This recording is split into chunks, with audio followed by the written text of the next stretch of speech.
Parte 1. El objeto en el banco de trabajo.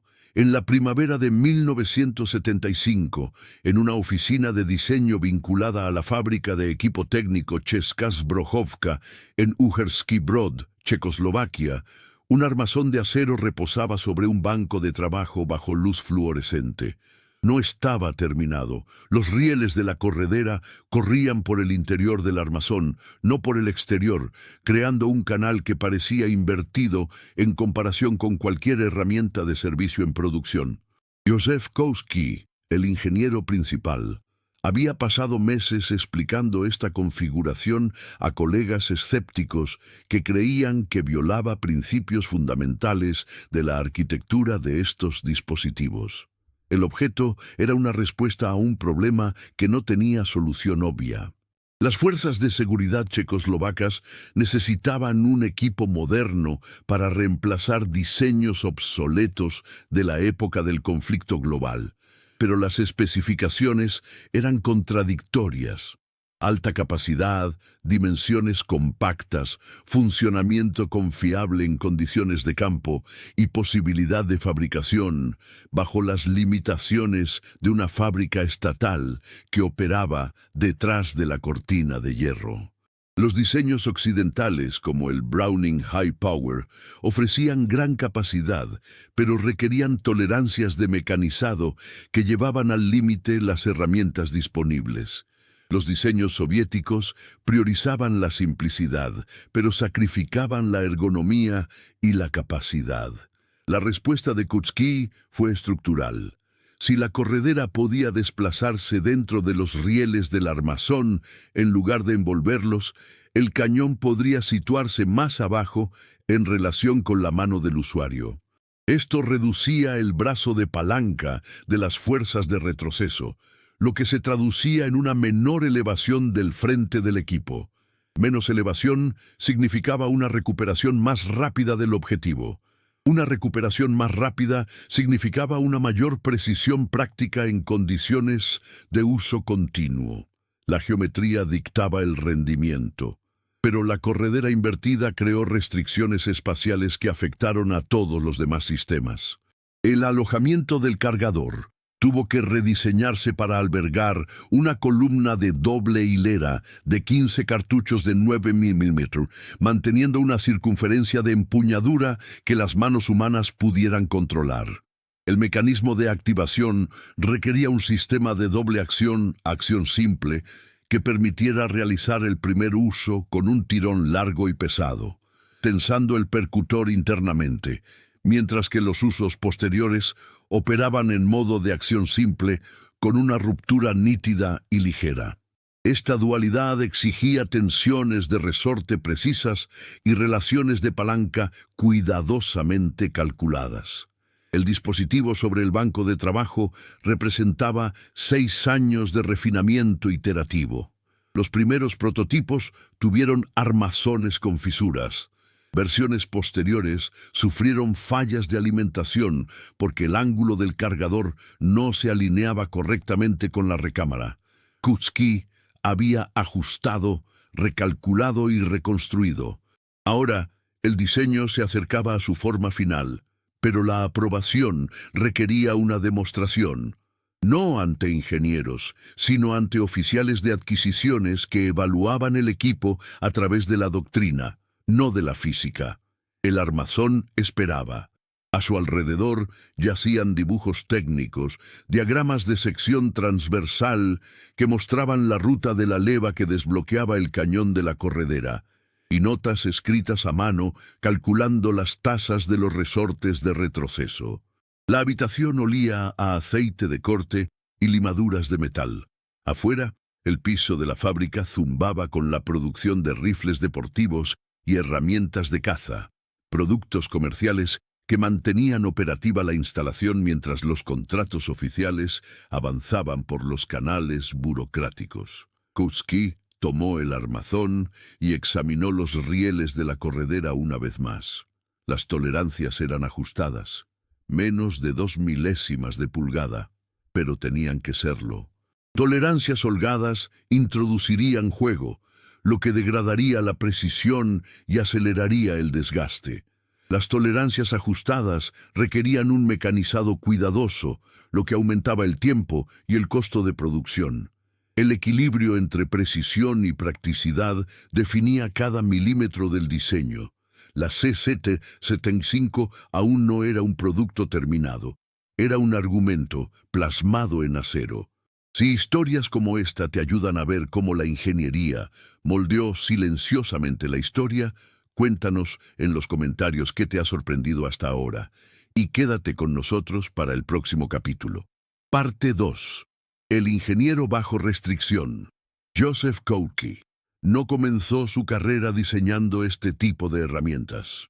Formado como ingeniero mecánico en Praga durante la década de 1950, trabajó en maquinaria agrícola y herramientas industriales antes de unirse a Česká zbrojovka a finales de los años 60.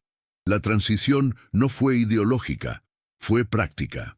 El Estado asignaba el talento de ingeniería donde las cuotas de producción lo demandaban, y la industria de equipos de precisión requería diseñadores que comprendieran la distribución de esfuerzos, la fatiga de materiales y la manufactura de alta fidelidad. Para 1969, cuando comenzó el trabajo preliminar de lo que se convertiría en la CZ75, Koudky ya había contribuido a las mejoras en los modelos CZ50 y CZ52, ambos utilizados por unidades civiles y de seguridad checoslovacas. Esos proyectos le enseñaron las limitaciones de trabajar dentro de una economía planificada. Los materiales se asignaban según planes quinquenales. El equipo de mecanizado a menudo estaba desactualizado y las restricciones de exportación limitaban el acceso a las innovaciones de fabricación occidentales. Un diseño exitoso debía ser efectivo y reproducible con lo que se tuviera a mano. La especificación oficial para el nuevo equipo era clara, pero implacable. Recámara para 9K 19 mm Parabellum para mantener la compatibilidad internacional, capacidad de cargador de al menos 13 rondas, peso total inferior a 1 kilogramo cargada y confiabilidad operativa en rangos de temperatura de 30 a +150°C. El diseño también debía ser apto para la producción en masa, utilizando las máquinas de control numérico existentes y procesos de acabado manual. Koudky abordó el problema metódicamente. Estudió la Browning High Power, que utilizaba un cierre de cañón basculante diseñado por John Browning y refinado por Dieudonné Saive. Examinó la Walter P38, que empleaba un bloque de cierre descendente. Revisó la CZ52, que utilizaba un sistema de rodillos. Cada mecanismo tenía fortalezas, pero también compromisos, complejidad, costo o sensibilidad a la suciedad. El concepto de corredera dentro del armazón surgió del análisis espacial. Al bajar el eje del cañón, Koudky pudo reducir la componente vertical de las fuerzas de retroceso, lo que mejoraba el control durante el uso rápido. Pero esta configuración eliminaba la posibilidad de montar la corredera externamente, lo que significaba que el armazón debía absorber tensiones que normalmente se distribuían en una superficie mayor. El armazón necesitaba ser de acero, no de aluminio. A pesar del aumento de peso, la selección de materiales se volvió crítica. Koudky especificó acero de alto carbono para la corredera y el armazón, con endurecimiento selectivo en las superficies de desgaste. El cañón requería un revestimiento de cromo para extender su vida útil bajo el uso de munición corrosiva, una realidad común en los arsenales del bloque del Este. Los resortes eran de alambre armónico, tratados térmicamente según especificaciones precisas para mantener la tensión a través de miles de ciclos. El sistema de activación de doble acción simple, no fue un invento de Koudky. Había sido introducido por Walter décadas antes, pero adaptarlo al armazón compacto de la CZ75 requirió una geometría cuidadosa. El percutor debía caer con suficiente fuerza para activar el fulminante de manera confiable, pero la longitud del recorrido del disparador debía permanecer dentro de los límites ergonómicos. Outreach calculó relaciones de palanca, probó combinaciones de resortes y ajustó los ángulos de enganche hasta que el sistema funcionó con suavidad. La presión política era constante pero indirecta. La posición de Checoslovaquia dentro del Pacto de Varsovia significaba que las decisiones de adquisición estaban influenciadas por las preferencias soviéticas, aunque el país mantenía cierto grado de autonomía de diseño debido a su industria establecida. La CZ-75 tenía que ser lo suficientemente buena para ganar contratos locales sin amenazar los mercados de exportación soviéticos. Era un camino estrecho. En 1973, Kousky entregó el primer prototipo completo para evaluación. El proceso de prueba fue exhaustivo. Ensayos de resistencia con miles de usos en rápida sucesión, pruebas de precisión a varias distancias y exposición ambiental a polvo, lodo y temperaturas extremas. El equipo funcionó bien, pero la adopción oficial avanzó lentamente. Las asignaciones presupuestarias, los cambios en las prioridades de adquisición y los debates internos sobre la estandarización del calibre retrasaron la aprobación formal. Kousky continuó refinando el diseño, ajustando detalles menores. El ángulo de la empuñadura, la textura del picado, la ubicación del retén del cargador. Para 1975, el dispositivo estaba listo para la producción, aunque la maquinaria burocrática aún no se ponía al día. Parte 3. El mecanismo en detalle. El principio de funcionamiento de la CZ-75 era una variante del sistema de retroceso corto, un mecanismo que había definido el diseño de equipos semiautomáticos desde el trabajo de John Browning a principios del siglo XX. Sin embargo, la implementación de Kousky introdujo refinamientos que distinguieron a la CZ-75 de sus predecesoras. Al momento de la activación, el fulminante del cartucho detonaba, encendiendo la carga y creando una rápida expansión de gases dentro de la recámara. Estos gases impulsaban el proyectil a través del cañón mientras empujaban simultáneamente la vaina del cartucho hacia atrás contra la cara de la corredera. Debido a que el cañón estaba bloqueado a la corredera mediante un sistema de levas, ambos componentes se movían hacia atrás juntos aproximadamente 3 milímetros, lo suficiente para permitir que la presión de la recámara bajara a niveles seguros. El mecanismo de bloqueo era elegante en su simplicidad. Una pestaña mecanizada debajo del cañón se enganchaba con un hueco correspondiente en la corredera. A medida que el cañón y la corredera viajaban hacia atrás, una superficie de leva debajo de la recámara interactuaba con un pasador transversal en el armazón, obligando al cañón a inclinarse hacia abajo y desengancharse de la corredera. Una vez desbloqueada, la corredera continuaba sola hacia atrás, impulsada por el impulso residual y la energía almacenada en el resorte de retroceso. Mientras la corredera retrocedía, una uña extractora sujetaba el borde de la vaina usada y la extraía de la recámara. Un pasador expulsor, fijado al armazón, golpeaba la base de la vaina al despejar la ventana de expulsión, lanzándola fuera del equipo. Simultáneamente, el movimiento hacia atrás de la corredera comprimía el resorte de retroceso, un conjunto de doble resorte anidado alrededor de una guía, y armaba el percutor al enganchar un saliente de la corredera con la superficie de carga del mismo. Cuando la corredera alcanzaba su recorrido máximo hacia atrás, el resorte de retroceso comprimido invertía su dirección, impulsándola hacia adelante. La cara de la corredera contactaba el cartucho superior en el cargador, extrayéndolo y empujándolo por la rampa de alimentación hacia la recámara. Al asentarse el cartucho por completo, el sistema de levas obligaba al cañón a subir, bloqueándose nuevamente con la corredera.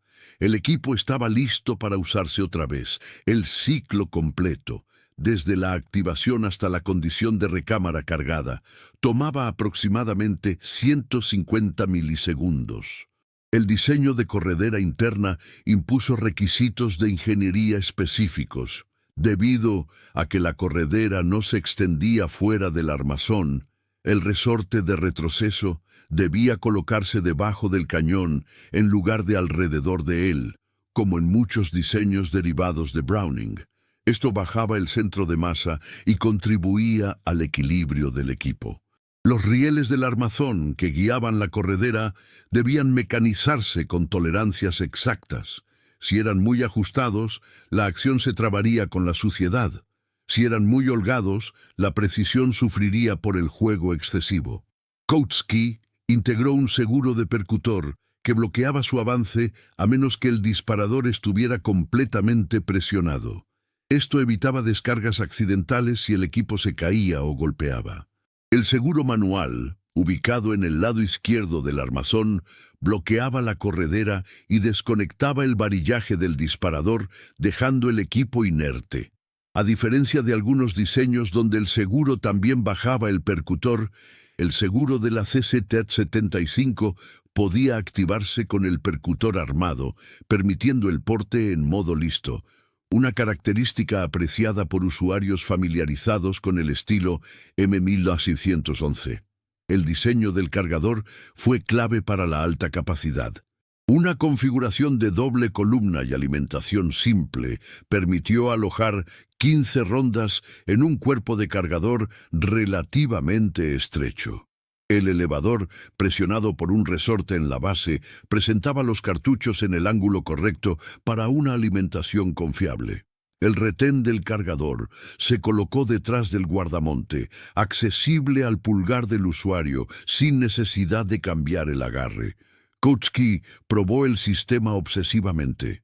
Los primeros prototipos revelaron que el ángulo de la rampa de alimentación era demasiado pronunciado, causando atascos con munición de punta hueca. Lo ajustó 2 grados. Pruebas posteriores mostraron que la tasa del resorte de retroceso era ligeramente insuficiente para municiones de mayor presión. Aumentó la tensión del resorte un 8%. Cada iteración acercó el diseño a un sistema que funcionaba de manera confiable en todo el rango de condiciones operativas. El mecanismo no era revolucionario, una acumulación de mejoras pequeñas y deliberadas que colectivamente produjeron un equipo que funcionaba de manera consistente, precisa y predecible. ¿Crees que esta elección de diseño era inevitable o una apuesta arriesgada en su momento? Comparte tu opinión en los comentarios y pasa esta historia a alguien que disfrute entender cómo funcionan realmente las cosas. Parte 4. Pruebas y revisión. En 1974, los prototipos de la CZ-75 se sometieron a una evaluación formal en un campo de pruebas fuera de Brno. El protocolo de prueba estaba estandarizado para todos los equipos presentados para consideración oficial. Uso de resistencia de 10.000 rondas con intervalos de inspección cada 1.000. Pruebas de precisión desde posiciones apoyadas y sin apoyo a distancias de 15 y 25 metros. Exposición ambiental que incluía polvo, arena, humedad y ciclos de temperatura. Y pruebas de caída desde 1.5 metros sobre concreto. Kautsky asistió a las sesiones de prueba, observando cómo los especialistas desarmaban los equipos después de cada secuencia. Medían el desgaste en las superficies de bloqueo, verificaban la tensión de los resortes y examinaban el cañón en busca de erosión. La CZ-75 se desempeñó dentro de los parámetros aceptables, pero surgieron problemas menores. El primer problema involucró al elevador del cargador. En condiciones de uso rápido, el elevador ocasionalmente se inclinaba dentro del cuerpo del cargador, lo que hacía que el cierre no se bloqueara hacia atrás después de la última ronda. Esto no era una falla catastrófica. El equipo aún podía ciclarse manualmente, pero violaba la expectativa de que un dispositivo moderno debía indicar claramente una condición vacía. Kowski rediseñó el elevador con rieles extendidos que evitaban la inclinación, incluso cuando el resorte del cargador estaba totalmente comprimido. El segundo problema fue más sutil. Las pruebas de precisión revelaron que los grupos tendían a abrirse verticalmente a 25 metros, lo que sugería inconsistencia en el cierre del cañón. Kowski sospechó que la superficie de la leva debajo del cañón no se asentaba de forma idéntica en cada ciclo debido a variaciones microscópicas en el enganche de la pestaña. Especificó tolerancias de mecanizado más estrictas y añadió un punto de bloqueo secundario, una pequeña superficie de leva que se enganchaba simultáneamente con la pestaña primaria, asegurando que el cañón volviera a la misma posición cada vez. La tercera observación provino de los propios evaluadores. Varios notaron que el tirón del disparador en modo de doble acción era largo y pesado, aproximadamente 5.5 kilogramos de fuerza, lo que dificultaba un primer uso preciso bajo estrés. Kowski explicó que esto era intencional. El tirón pesado de doble acción reducía el riesgo de una activación accidental al extraer y usar el equipo rápidamente. Los usos posteriores en modo de acción simple requerían solo 2 kilogramos de fuerza y un recorrido mucho más corto, permitiendo seguimientos rápidos y precisos. Los evaluadores aceptaron el razonamiento, pero recomendaron que los programas de capacitación enfatizaran la transición entre modos de uso. La prueba ambiental fue la fase más dura. Los equipos fueron enterrados en arena, sumergidos en agua lodosa, congelados durante la noche y luego debían funcionar sin limpieza. El diseño de corredera interna de la C-775 resultó ventajoso aquí. Al ir por dentro del armazón, estaba parcialmente protegida de la contaminación externa. Los equipos con correderas externas acumulaban residuos más fácilmente. Sin embargo, las tolerancias ajustadas de la C-775 significaban que el polvo fino aún podía infiltrarse y causar fricción. Kowski no relajó las tolerancias, eso sacrificaría la precisión, pero recomendó una formulación de lubricante específica con aditivos secos que reducía la fricción sin atraer partículas.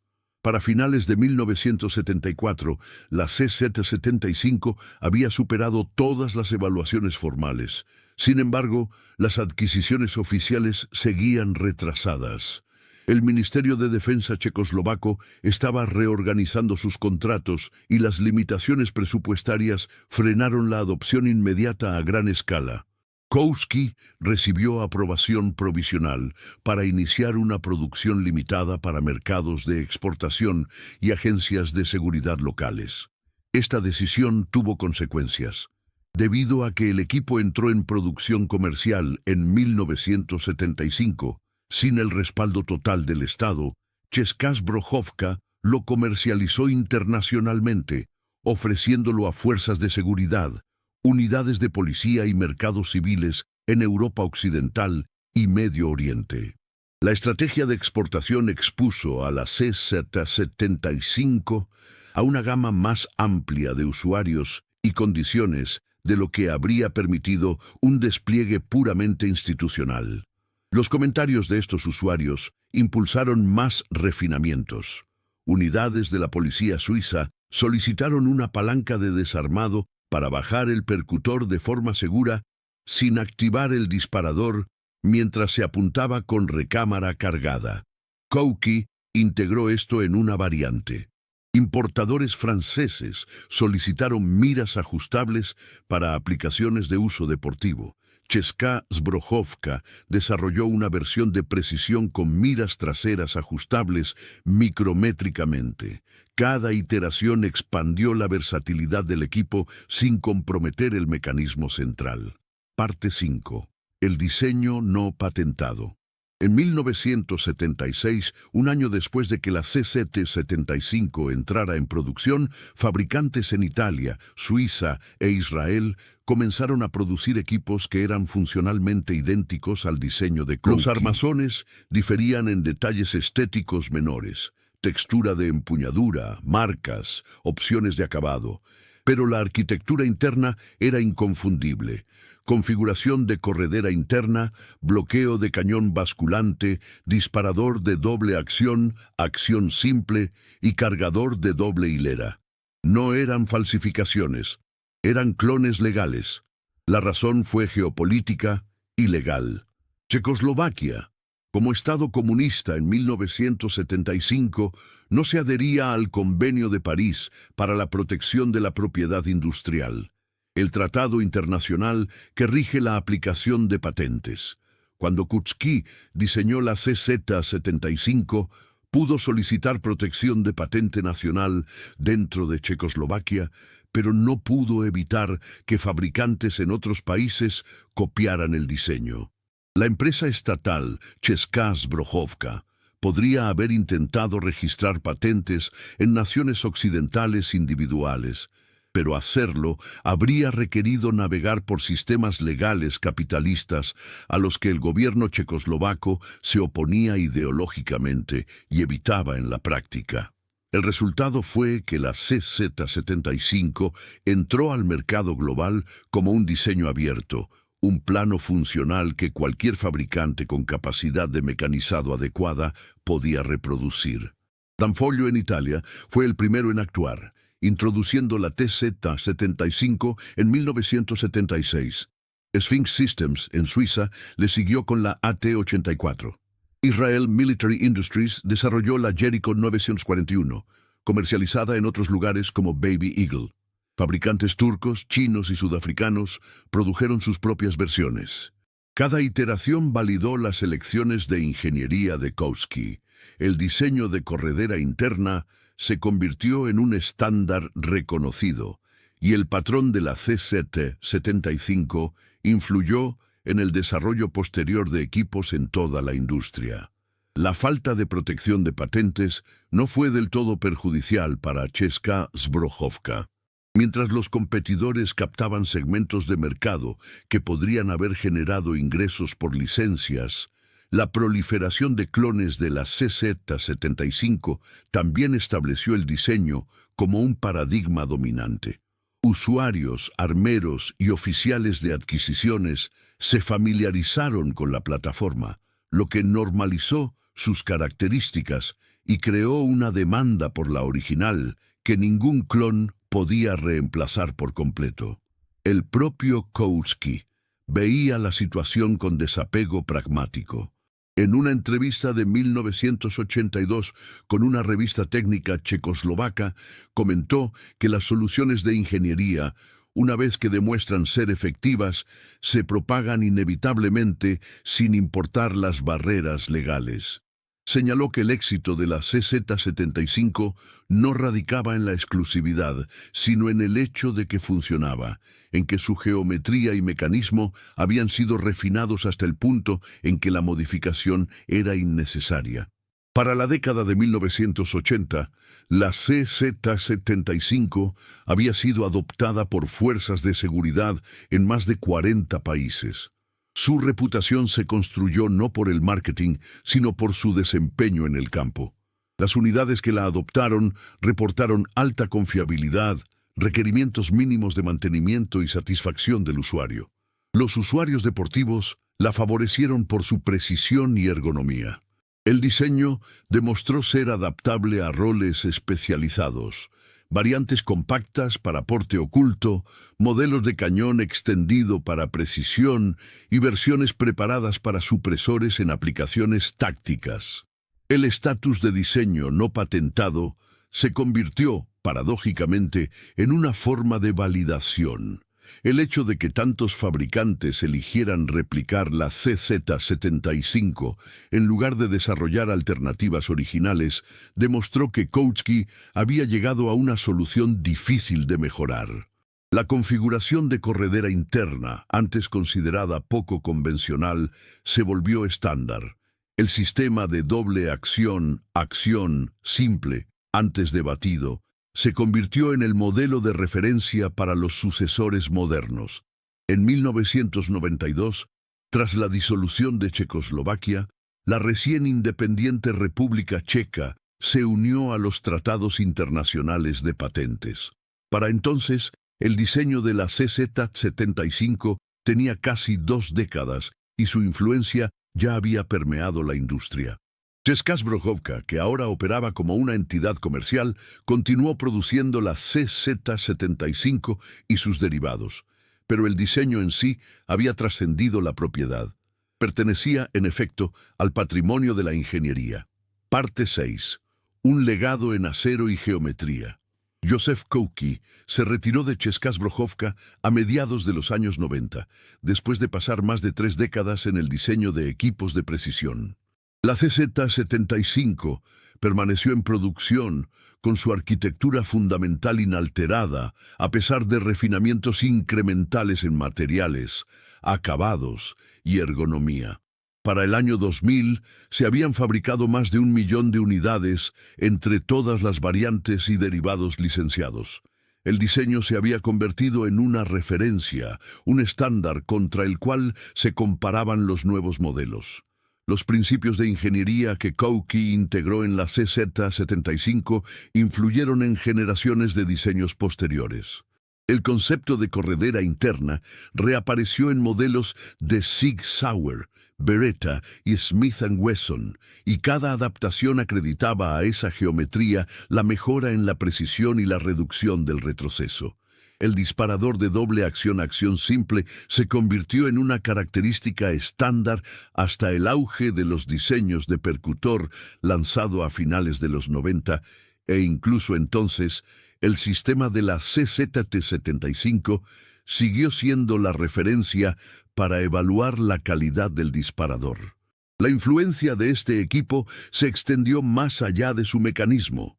Demostró que el diseño efectivo puede surgir de la restricción, que el acceso limitado a materiales avanzados y técnicas de fabricación modernas puede impulsar la innovación en lugar de sofocarla.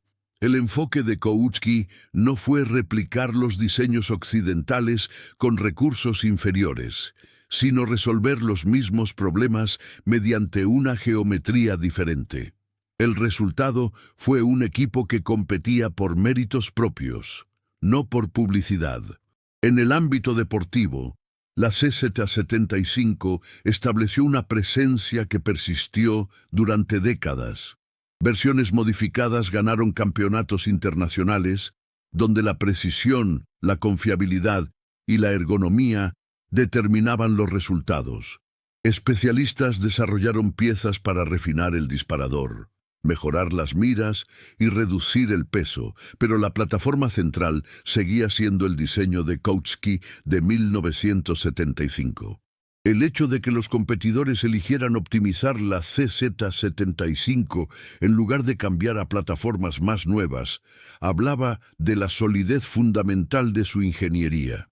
La adopción por parte de unidades de élite y fuerzas de seguridad consolidó aún más su reputación.